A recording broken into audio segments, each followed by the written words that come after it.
Hi, my name is Milan. Billy Liver. Corey Kobrinski. Curtis. Chris. It's Mike from Hawks and Wolves. I play drums. I'm a singer.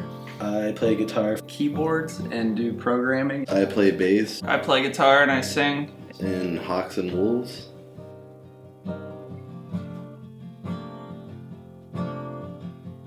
It's like everyone was just focused, like, we're going to New York, we're doing this, and that's, you know, the deal, pretty much. This is what we've been, building up for the past couple years. Like, was our goal, is to be at this point. And when this became available to us, there was just no question. Like, this is what we were doing. Everything else was second to this. Really, I want people out there to hear the story because I think it's something really special. Our first night at Applehead, everyone else was asleep. I could hear like people snoring in various parts of the studio, and I just kind of looked over the banister of the loft where I was sleeping, and then just looked out over the main recording room, and it's just this big like cavernous room with all kinds of crazy like sound catching padding all over the place. Mike's drums were set up. There's just like musical equipment all over the place, and just realizing that you're at a place for like around 3 weeks to just do music. And when I get up in the morning, I'm gonna look out on this big room, and my plan for the day is to work on music, all day long pretty much, and that's just the best feeling. Does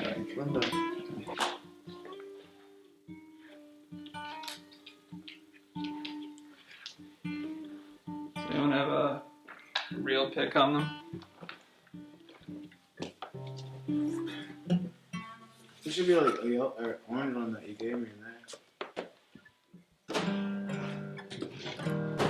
It was definitely intimidating at first because all the pre-production we did, we like listened to everything as a band with Chris and Mike, just kind of like under the microscope and like switching arrangements around. Yeah. I hear that bridge getting pretty heavy. Yeah.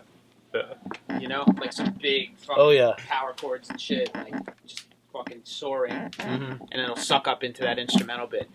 It's nice. It's actually cool because I feel like we got a lot of things in this tune that I don't think we have tons of on the record yet. As I saw the producers kind of grooving with the stuff, and really they started to understand what we were trying to do, and just after actually sitting down and working hand in hand with one of the producers, Chris, I just felt like a sense of belonging at that point where it wasn't intimidating, or it just felt like we're supposed to be here. We're doing this, like, just do it. It's really good. I mean, torn because on it's like on one hand I find myself sort of wanting that the repetitive arrangement, but on the other hand it just sounds it's dope. All we need is a pair of scissors. You and me are trimmers. Some beer trimmers. Come tonight. Oh, it ain't easy with all this hair. Darling, please, I don't want to look like a bear. Shave me tonight. Shave me tonight. Oh, baby, shave Mike. When I got there, we got like right into it. Like when I got to the studio, I went and got different drum heads and tested out different like tones and everything. And I recorded all the drums in one day, and then I think we did a few more takes the second day, and we did like a lot of takes of each song, and I played them all a little bit differently, and we kind of chose which ones that we liked the most out of the drumming. Being in that studio with like 18 mics on my 4-piece kit, coming up with like all sorts of different ideas, and it was just sort of like endless ideas I had for the music.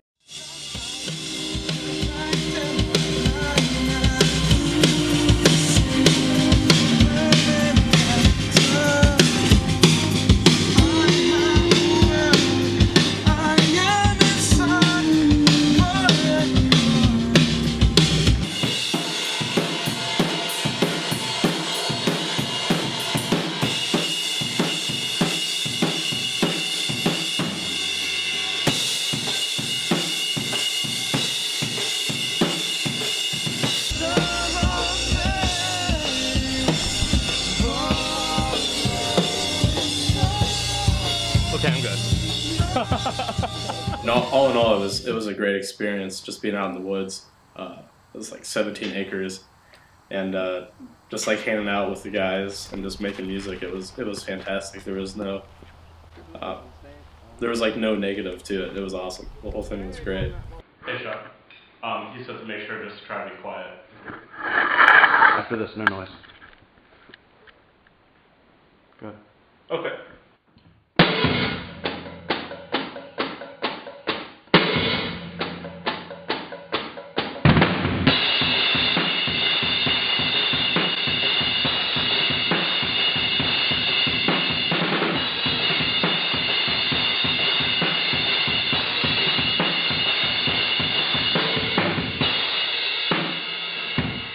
I think we were there like 2 or 3 days. Mike tracked his drums within that time, and then just personally, like, tracking bass with Chris was like awesome.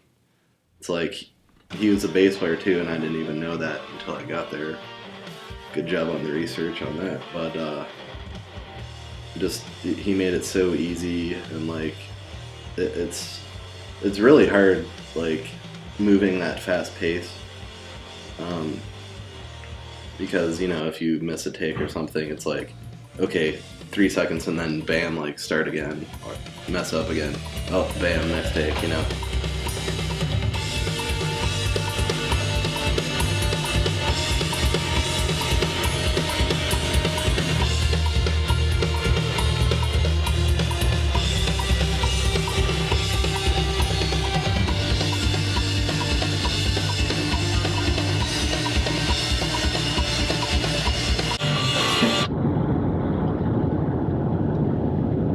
I forgot what I was gonna say. I hear this melody maybe during the celebration part. Na na na na. You know, and we can like build on that, and like take it different places. Since we don't have headphones, we can't track melodies anyways in here. I mean, we can just do it real stained, and it's better than nothing. I keep trying to drag this over, and you'll actually just sing it against the, you know, at least we have it, right? Yeah. It's just real stained. But we're in a crunch for time too, so. That's what I'm saying. Maybe we should just get in the panic room and go.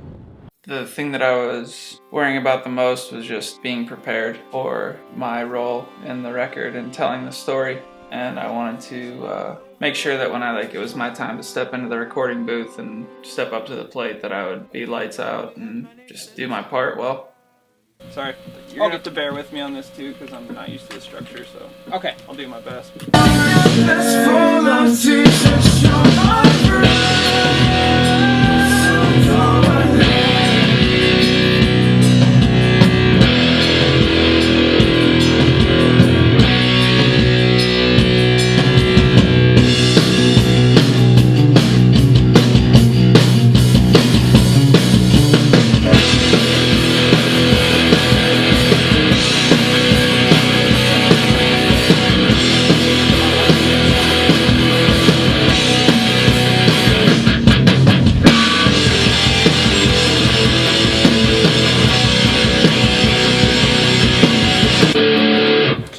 I love the fucking sound. Yeah. That sound is so good. It's really good. Yeah. Amazing. In there and in here too. Cool. When I first started laying down guitars, it would go like me, then Corey, me, then Corey, me, then Corey, and then like there was like a midway point throughout the recording process where we needed to start vocals because they didn't want us to be all backed up at the end. And so I would be like doing guitars from noon until, 6 o'clock at night, 7 o'clock, and then Milan and I would start singing until, 8 until 1 till 4 in the morning, depending on how long it went. But as far as catching my stride, it was like the second or third night after like one of those long ass days when I really got my balls busted and like really like pushed mentally, kind of. For the first half, go.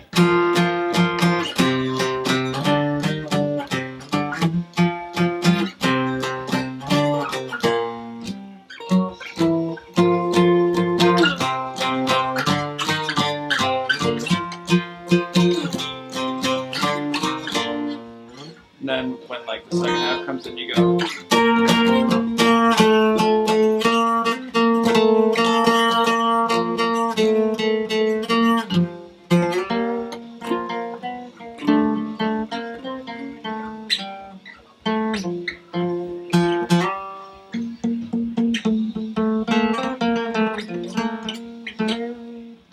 Yep. Well, let me let it out.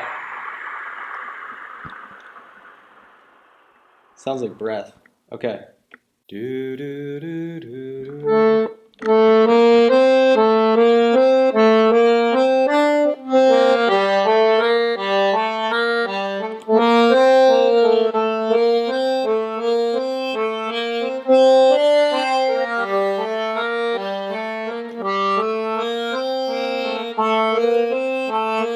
Separating yourself from your home life to go to a completely different life, pretty much it felt like. I was extremely excited and very nervous at the same time. I was working with producers of that caliber, but everything turned out good in the end, you know.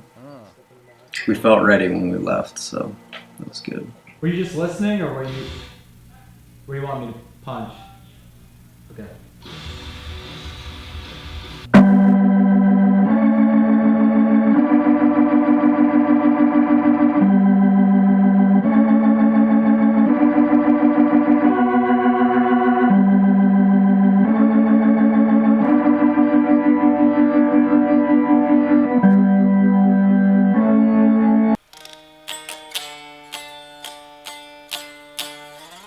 I felt musically we've become better songwriters through this experience, and like I was saying, I thought we had a great lineup, you know, song arrangement wise when we came up here, and you know, just getting Bittner and Birnbaum's, you know, inputs on what they think the song should do, like, and they kind of, you know, put the best parts of the song together and, you know, cut the weaker parts. So it helped to understand, like, just song arrangement wise and what we should look for. I want to try to, man, this is not really what I kind of had in mind in terms of this. I don't know how we get this.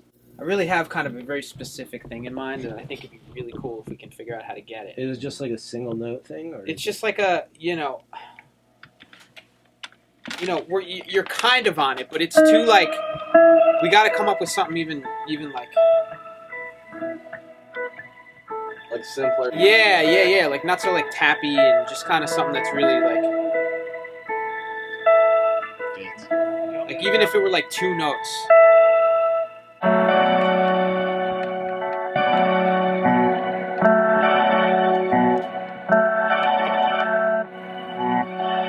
There it is.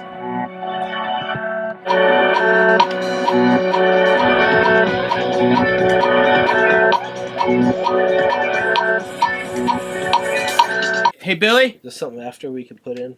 Yeah, well, we could do that, but actually, if Billy just can grab a guitar and we can just kind of jam it real quick, you guys can sing over it.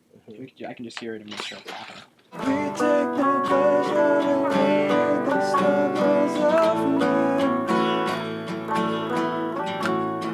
We take no pleasure in the struggles ahead.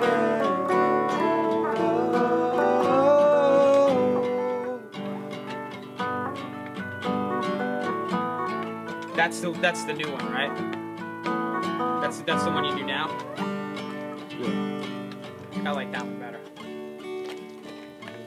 I mean... Yeah. Yeah.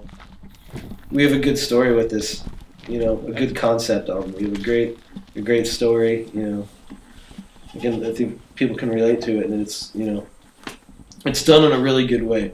Juan's amazing lyricist. It's very cool to see him put the story to the music and everything. And it's, you know, it's going to be exciting seeing people catch this. Hopefully, you know, I hope people love it as much as we loved making it, and that we love it. Even madmen have their moments of clarity. Past where you are, I could see. The flash of the knife, a star for a scar. The story is based around one guy. His name's Philip David Alread. He's a war veteran. He's paraplegic, and he's just like had just like a lot of loss in his life, and he's seen a lot of things. And you know, there's times where things are really bad, and sometimes I guess your dreams are the only thing you can really turn to. You know, what if someone's life was so bad that they just willed themselves to stay in their dreams, stay where things could be any way they wanted, you know?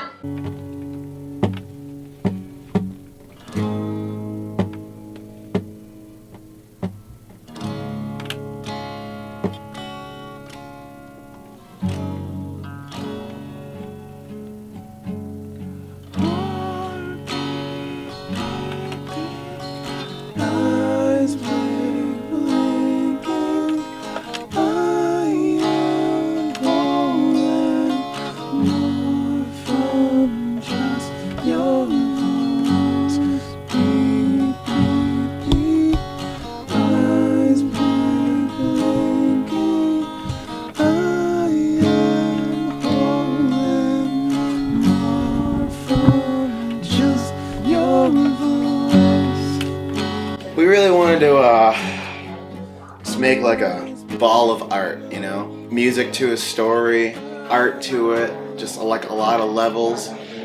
You know, you think you understand someone, you think you know exactly what's going on, but you know, there's always something else that's, you know, maybe influencing their actions. I don't want to give too much away. I'll just say that Billy and I are the narrators of the story, and it's not going to be finished yet until probably halfway through our next album, then we'll start another story.